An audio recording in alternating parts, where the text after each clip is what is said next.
Praise the Lord. Good morning. கர்த்தர் நல்லவர், அவர் கிருபை என்றும் உள்ளது. யோவான் 16:33. உலகத்தில் உங்களுக்கு உபத்திரவம் உண்டு, ஆனாலும் திடன் கொள்ளுங்கள், நான் உலகத்தை ஜெயித்தேன் என்றார். யோவான் 16:33. ஆண்டவராய் இயேசு கிறிஸ்து தம்முடைய சீசர்களிடத்தில் உலகத்தில் உங்களுக்கு உபத்திரவம் உண்டு, ஆனாலும் திடன் கொள்ளுங்கள், நான் உலகத்தை ஜெயித்தேன் என்றார். இந்த வார்த்தையின்படி இந்த ஆண்டிலும் கடந்த 3 மாதங்களாக நம்மை பாதுகாத்து வழிநடத்தி வந்த நம் ஆண்டவராகிய இயேசு கிறிஸ்து நமக்கு இந்த 4ஆம் மாதத்தில் 1ஆம் நாள் வாக்குத்தத்தமாக திடன் கொள்ளுங்கள், நான் உலகத்தை ஜெயித்தேன் என்று கூறுகிறார். ஆம், நம் தகப்பனாகிய பிதாவாகிய இயேசு கிறிஸ்து உலகத்தை ஜெயித்தார் என்றால் நாமும் உலகத்தை ஜெயிக்க பிறந்தவர்கள், ஜெயிக்கிறவர்கள். அவருடைய பிள்ளைகளாகிய நாமும் இந்த உலகத்தை ஜெயிக்க வேண்டும். ஆனால் கர்த்தருக்குள் நாம் திடன் கொள்ள வேண்டும். ஆண்டவராய் இயேசு கிறிஸ்துவுக்கு அநேக உபத்திரவங்கள் இருந்தது, ஆனாலும் அவர் தம்முடைய பிதாவாகிய கர்த்தருக்குள்ளே திடன் கொண்டார், உலகத்தை ஜெயித்தார். அவருடைய சீசர்களுக்கும் அநேக உபத்திரவங்கள் இருந்தது, ஆனாலும் அவர்கள் இயேசுவுக்குள் திடன் கொண்டார்கள், உலகத்தை ஜெயித்தார்கள். இயேசு கடலின் மேல் நடந்து வருகிறதை கண்ட சீசர்கள் பயந்தார்கள், கலக்கமடைந்தார்கள். உடனே இயேசு அவர்களோட பேசி, திடன் கொள்ளுங்கள், நான் தான், பயப்படாதிருங்கள் என்றார்.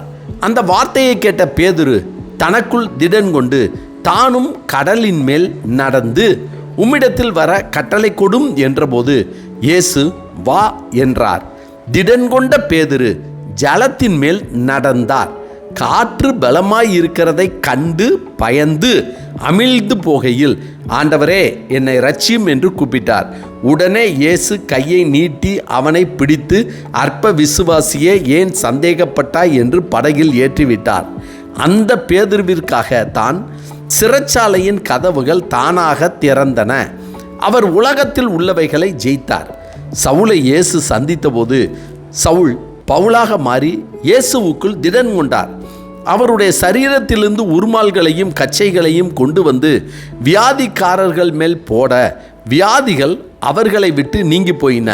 பொல்லாத ஆவிகளும் அவர்களை விட்டு புறப்பட்டு ஓடும்படி பவுல் உலகத்தில் உள்ளவைகளை எல்லாம் ஜெயித்தார்.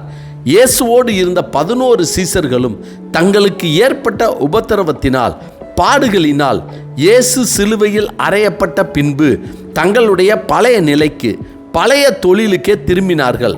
ஆனால் இயேசு உயிர்த்தெழுந்தார், உலகத்தை ஜெயித்தார் என்றவுடன் அவருக்குள் திடன் கொண்டு உலகத்தையும் உலகத்தில் உள்ளவைகளையும் ஜெயித்தார்கள்.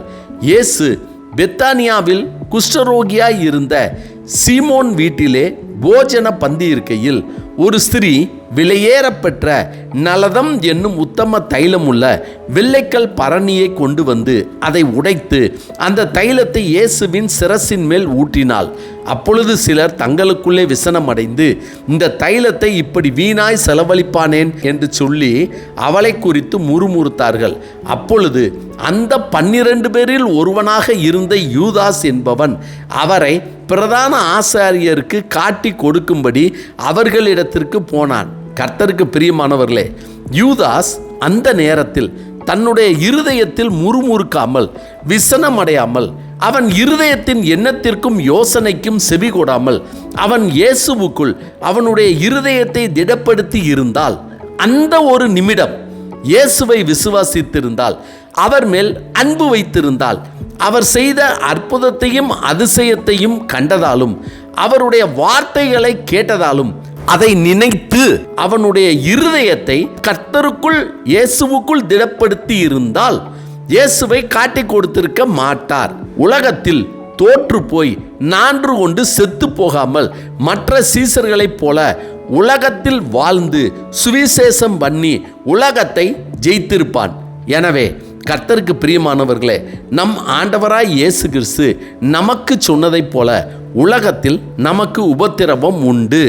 அந்த உபத்திரவப்படுகிற நேரத்தில், காலத்தில் நாம் இயேசுவுக்குள் நம்முடைய இருதயத்தை திடப்படுத்தி கொண்டோமானால் அவர் இதுவரை நமக்கு செய்த நன்மையான, அதிசயமான, அற்புதமான காரியங்களை எண்ணி நம் இருதயத்தை நாம் திடப்படுத்தினால் நாமும் இந்த உலகத்தை ஜெயிக்கிறவர்களாக, இந்த உலகத்தில் உள்ளவைகளை ஜெயிக்கிறவர்களாக நம் தேவனாகிய கர்த்தர், நம் தகப்பனாகிய இயேசு நம்மை மாற்றுவார்.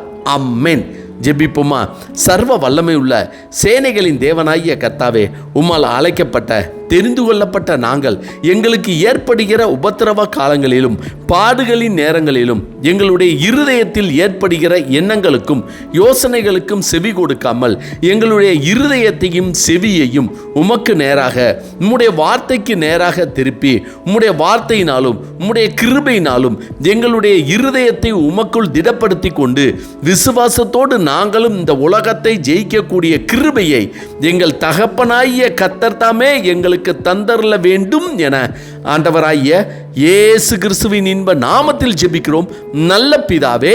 ஆமென், ஆமென். கர்த்தர் நல்லவர், அவர் கிருபை இன்று முழுவதும் நம்மோடு கூட இருப்பதாக. ஆமென்.